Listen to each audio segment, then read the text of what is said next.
Pigott versus Boeing, a Janelle Fernando production. In 1956, the Boeing company was performing a test for the Saturn booster rocket on the NASA test site in Hancock, Mississippi. They were testing this rocket to research the problems of spaceflight. Little did they know that a small family under the name of Pigott was going to report and sue them for the havoc they were causing to the surrounding residences, mainly theirs.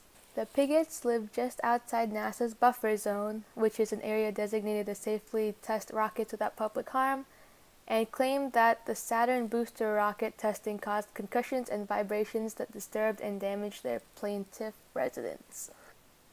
The Pigotts took it to a trial court, declaring that Boeing was negligent in test firing the booster rocket, but the case got dismissed.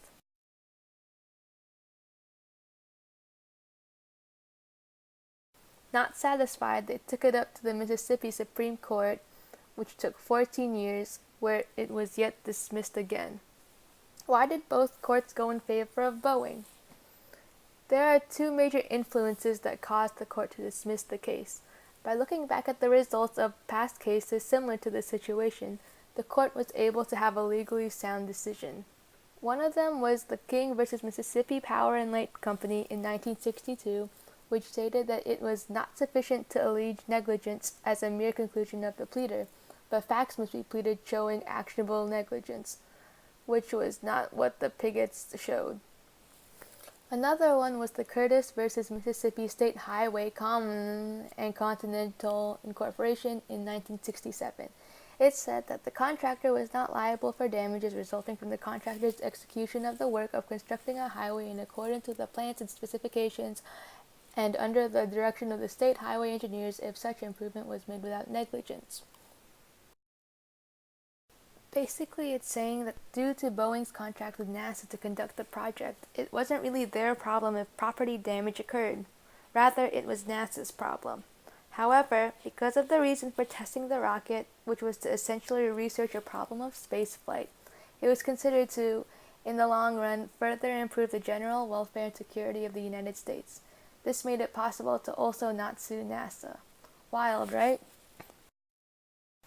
In the end, the Pigott family lost the case, which will prevent other mishaps like this from happening in the future. If this case were to not exist, many people to this day would try suing NASA or any other space-related companies for the slightest inconveniences that each project brings up, such as rockets being too loud that it causes headaches, or rocket launches that blast too much smoke in their land. One space law case that I foresee in the future would be one that includes colonization of planets. They're already talking about the possibilities of living on Mars, and the whole ordeal about who gets to go and what they're doing up there is going to be a whole issue that the entire world will have to decide together. Without space laws, the exploitation of space would be open to rich people only, who would generally only be doing it for monetary purposes. Not only that, but countries would be at war again, wanting to claim more pieces of land for themselves. The end.